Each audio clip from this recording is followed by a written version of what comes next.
Got a rhythm in my heart and in my soul. Got a reason for this joy I can't control. I wanna sing, I wanna dance, and give everyone a chance to hear about this endless love I know. Oh, what you give to me is not for me to keep. It's for the world to see your love.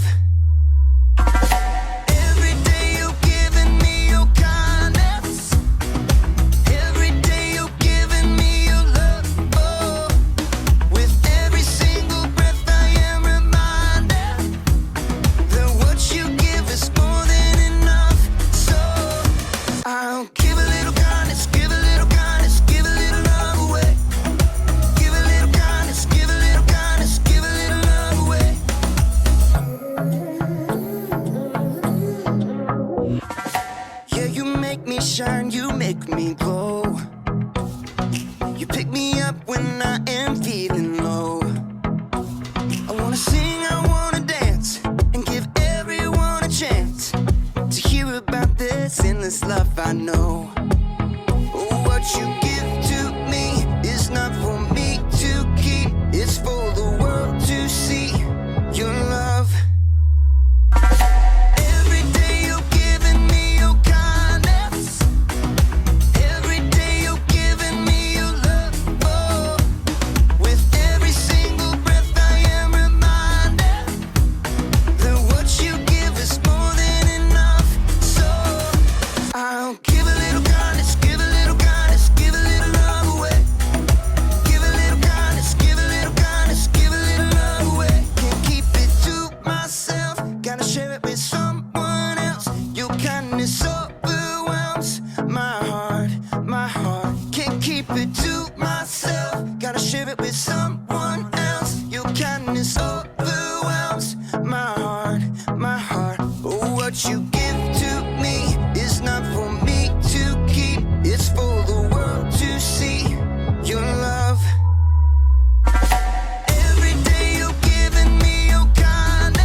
Hey, welcome to Story Lab.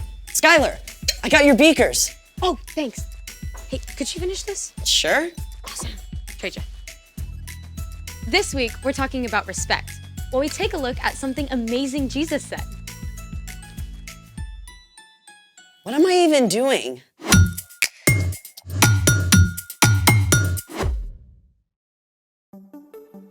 Hey, I'm Skylar.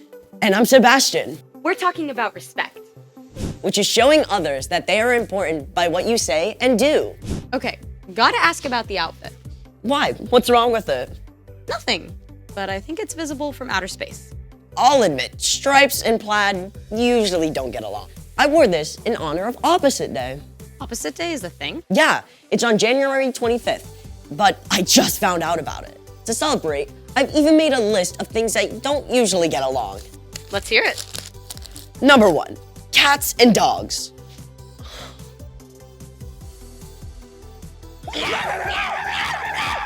Number 2, heavy metal and polka music. Number 3, pickles and chocolate.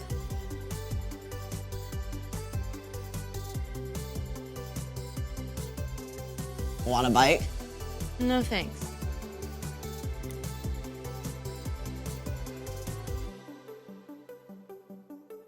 Number 4, water and oil. Water and oil. Wait, let's find out what gets along with water and what doesn't. It's time to play. Will it mix? We have here salt, Oil flour. and baking soda. Will our 4 contenders get along with this water and form a solution? Or, like the Batman and the Joker, will they refuse to mix? A solution is formed when a chemical substance dissolves in water. Here goes.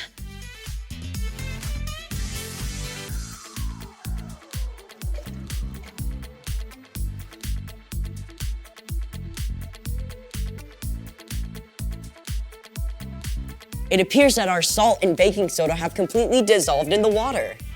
But it's clear that water and oil do not mix, and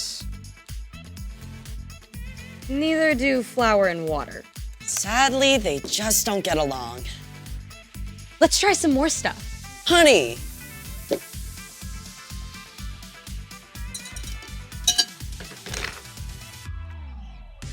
Yep. Pepper.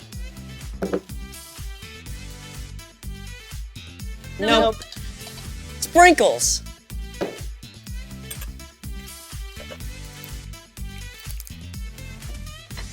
Yep. Nope. Wait a sec.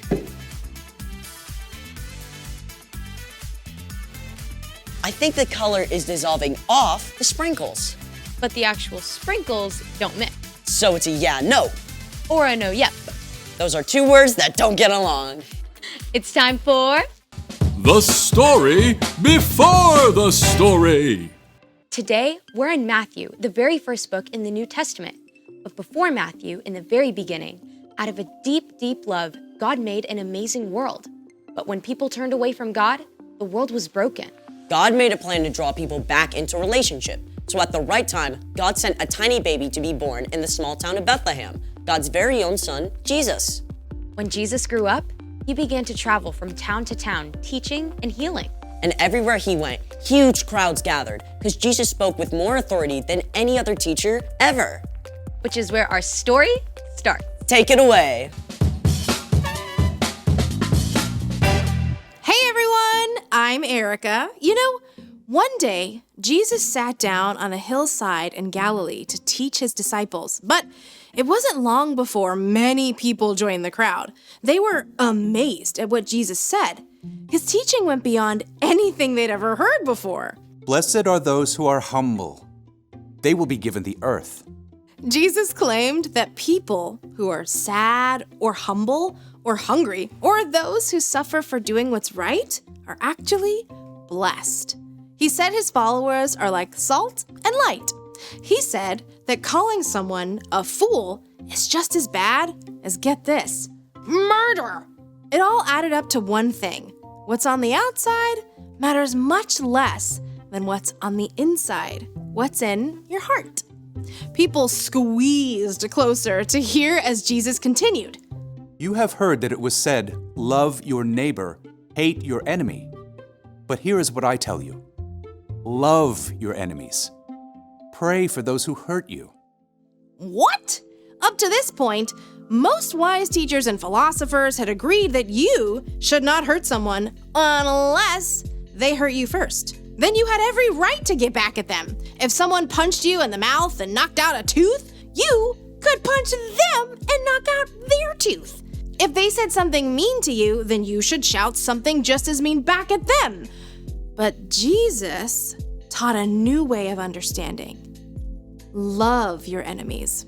Now, it's easy to think of your enemy as the really bad guys, like a supervillain about to destroy the world, or a dangerous criminal on the run, or even the biggest bully on the playground. But your enemies can also be the people you're around every day, like the classmate who cuts ahead of you in line, even your little brother who's super annoying. Loving your enemy is simply loving anyone you don't get along with. That love is more than a warm, fuzzy feeling.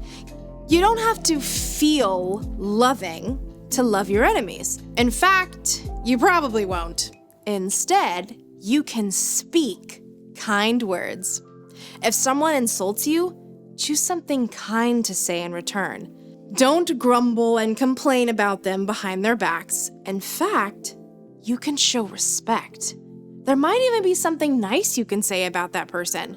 You should also do well to them. If someone trips you up on the way to PE class, you can tell them that's not cool.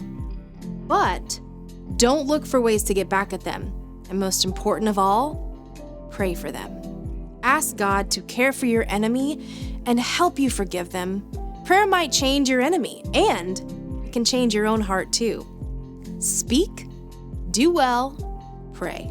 When we love our enemies like that, Jesus went on to say, Then you will be children of your Father who is in heaven. Jesus kept going. He said, it's easy to be nice to anyone who's nice to you. Anyone can do that. But God gives good gifts like sunshine and rain to provide for everyone, even people who do wrong things. We are made in God's image. And when we show respect and do good things for those who don't treat us well, we're actually showing the world what God is like. Okay, that's a lot to wrap my brain around. No kidding. So, What's our part in the story? Well, choosing to love your enemy is actually a really awesome opportunity. It's a way we can work with God to show God's love to the world. Like, maybe a kid on your soccer team keeps making fun of you when you don't block goals. Instead of saying mean things about them, you could cheer for them when they make a great kick. Or if your teacher loses patience and takes away recess for the whole class, even though it wasn't your fault, you could offer to clean up the classroom. It makes me think of my little brother. He drives me nuts because he's always borrowing my shirts without asking and getting stains on them. So what do? What I want to do is yell at him and mess his stuff up. But I could keep my temper and show him how to get stains out of them. Yep. You never want to let someone keep hurting you, but you can always respond with kindness. Exactly. It's not an easy thing to do for sure. But when we follow Jesus, we have the power of God's Spirit to help us speak kind words, do well, and pray for our enemies. Gotta respect that. See y'all next time. Bye, Erica. So here's the thing. Show respect even when you don't get along. Like plaids and stripes. Ew, what is this? Fur. My dog is shedding. Oh. Hey, will it mix? Dog fur.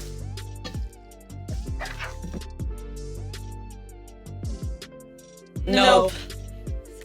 Thanks for joining us in the Story Lab. We'll see you next Next time. time. Beep.